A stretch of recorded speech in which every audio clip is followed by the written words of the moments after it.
नमस्कार दोस्तों, आप लोगों का द बुक्स क्लब में स्वागत है। मित्रों, आज हम आपके लिए 40 ऐसे क्वेश्चन लेके आए हैं जो आने वाले एग्ज़ाम के लिए बहुत महत्वपूर्ण सिद्ध होंगे और कोशिश ये करेंगे कि इसी वीडियो में उन 40 क्वेश्चनों को याद कर लिया जाए। तो चलिए शुरुआत करते हैं। चंद्रगुप्त मौर्य का प्रधानमंत्री था, कौन था? चाणक्य। चंद्रगुप्त मौर्य का प्रधानमंत्री कौन था? चाणक्य था। चंद्रगुप्त मौर्य ने अपना अंतिम समय कहाँ पर बिताया? स्वर्णबेलगोला में। चंद्रगुप्त मौर्य ने अपना अंतिम समय कहाँ पर बिताया? स्वर्णबेलगोला में। मेगनस्थीस किसका राजदूत था? सेलुकस का था। मेगनस्थीस किसका राजदूत था? सेलुकस का था। चंद्रगुप्त मौर्य अपने अंतिम दिनों में किस धर्म का अनुयायी बन गया था? तो जैन धर्म का अनुयायी बन गया था। चंद्रगुप्त मौर्य अपने अंतिम दिनों में किस धर्म का अनुयायी बन गया था? जैन धर्म का। अर्थशास्त्र किसकी रचना है? कौटिल्य की। अर्थशास्त्र किसकी रचना है? कौटिल्य की है। अशोक ने कलिंग पर कब आक्रमण किया? 261 ईसा पूर्व। अशोक ने कलिंग पर कब आक्रमण किया? 261 ईसा पूर्व। इंडिका किसकी रचना है? मेगनस्थीस की। इंडिका किसकी रचना है? मेगनस्थीस की। बौद्ध धर्म के प्रचार के लिए अशोक ने किसे श्रीलंका भेजा? महेंद्र और संघमित्रा दोनों को। बौद्ध धर्म के प्रचार के लिए अशोक ने किसे श्रीलंका भेजा था? महेंद्र को और संघमित्रा दोनों को। अशोक ने शिलालेखों को सर्वप्रथम किसने पढ़ा? अशोक के शिलालेखों को सर्वप्रथम किसने पढ़ा? James Prinsep. जेम्स प्रिंसेप ने अशोक के शिलालेखों को सर्वप्रथम पढ़ा था। सांची के स्तूप का निर्माण किसने करवाया था? अशोक ने। सांची के स्तूप का निर्माण किसने करवाया था? अशोक ने करवाया था। चंद्रगुप्त मौर्य की सैंडोकोटस के रूप में पहचान की। चंद्रगुप्त मौर्य की सैंडोकोटस के रूप में पहचान की किसने? विलियम जोन्स ने। विलियम जोन्स ने चंद्रगुप्त मौर्य की सैंडोकोटस के रूप में पहचान की। अशोक के किस शिलालेख में उसकी कलिंग विजय का उल्लेख मिलता है? 13वें। अशोक के किस शिलालेख में उसकी कलिंग विजय का उल्लेख मिलता है? 13वें शिलालेख में। मौर्य काल में गुप्तचरों को क्या कहा जाता था? गूढ़ पुरुष कहा जाता था। मौर्य काल में गुप्तचरों को क्या कहा जाता था? गूढ़ पुरुष कहा जाता था। मेगनस्थीस के अनुसार भारतीय समाज कितने भागों में विभक्त था?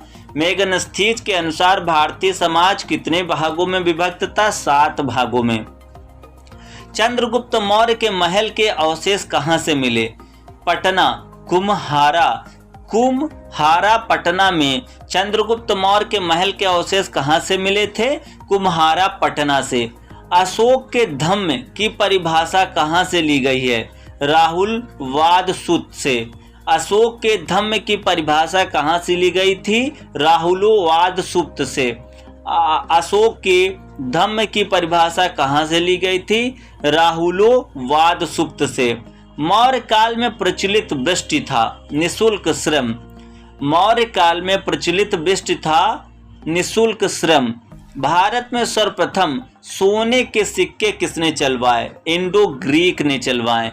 भारत में सर्वप्रथम सोने के सिक्के किसने चलवाए? Indo Greek. शीशे के सिक्के किस वंश के शासकों ने चलाए? शीशे के सिक्के किस वंश के शासकों ने चलाए? सातवाहन। शीशे के सिक्के किस वंश के शासकों ने चलाए? सातवाहन।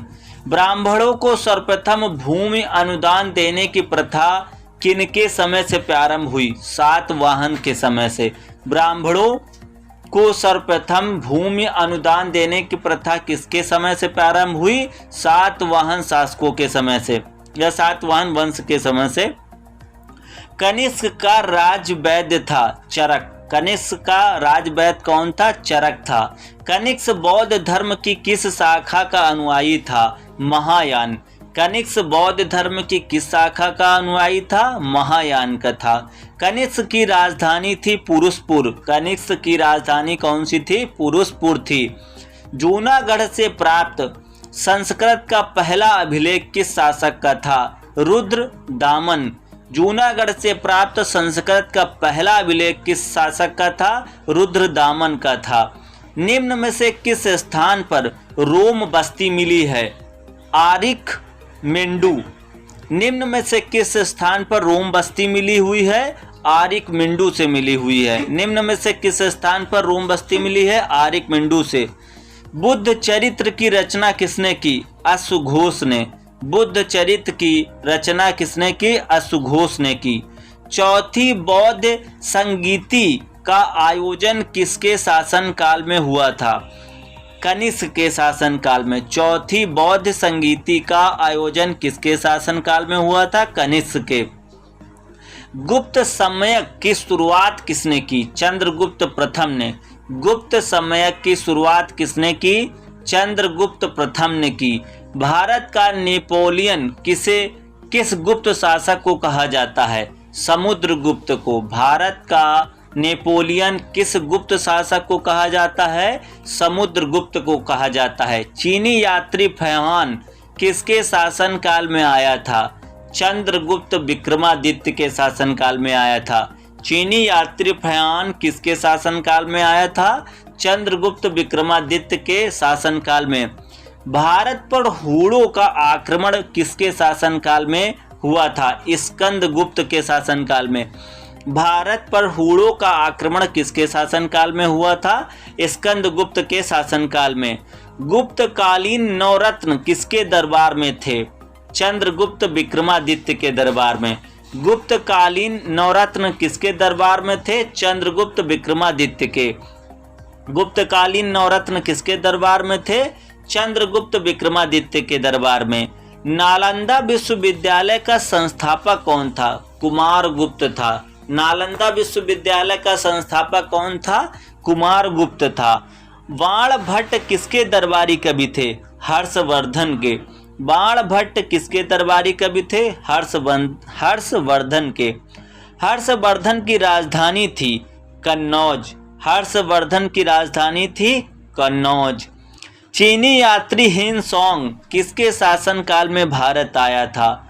हर्षवर्धन के शासनकाल में। चीनी यात्री हिनसोंग किसके शासनकाल में भारत आया था? हर्षवर्धन। तो इसमें चीनी दो यात्री थे। पहला था चीनी यात्री फैहान, किसके शासनकाल में आया था? तो ये चंद्रगुप्त विक्रमादित्य के शासनकाल में आया था। जब ये पूछा जाएगा चीनी यात्री हिनसोंग किसके शासनकाल में आया था, तो हे से हा से हर्षवर्धन, यानी हर्षवर्धन के शासनकाल में आया था। कन्नौज के लिए हुए त्रिपक्षीय संघर्ष में अंतिम विजय किसकी हुई थी? प्रतिहारों की। कन्नौज के लिए हुए त्रिपक्षीय संघर्ष में अंतिम विजय किसकी हुई थी? प्रतिहारों की।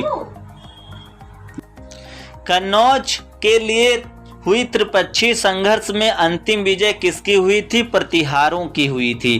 किस राष्ट्रकूट शासक ने एलोरा के पर्वतों को कटवाकर प्रसिद्ध कैलाश मंदिर का निर्माण करवाया था? कृष्ण प्रथम ने। किस राष्ट्रकूट शासक ने एलोरा के पर्वतों को कटवाकर प्रसिद्ध कैलाश मंदिर का निर्माण करवाया था? कृष्ण प्रथम ने करवाया था। किसने करवाया था? कृष्ण प्रथम ने करवाया था। वातापी किसकी राजधानी थी? वातापी किसकी राजधानी थी?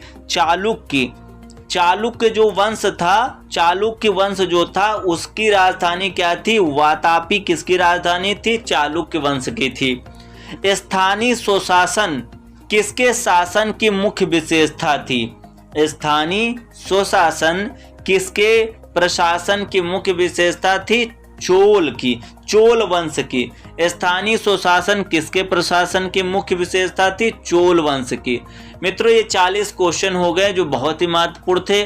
हम अगले वीडियो में फिर 40 क्वेश्चनों से रिलेटेड जो हिस्ट्री है उसके 40-40 करके 3-4 वीडियो बना के इसको ख़त्म कर देंगे। और आप जब इनको सुनेंगे तो आपको लगेगा कि हाँ ये बहुत ही महत्वपूर्ण हैं और अक्सर इनसे क्वेश्चन पूछे जाते हैं। तो अगर वीडियो अच्छा लगा हो तो लाइक, शेयर, कमेंट और सब्सक्राइब करना मत भूलिएगा। बहुत बहुत धन्यवाद।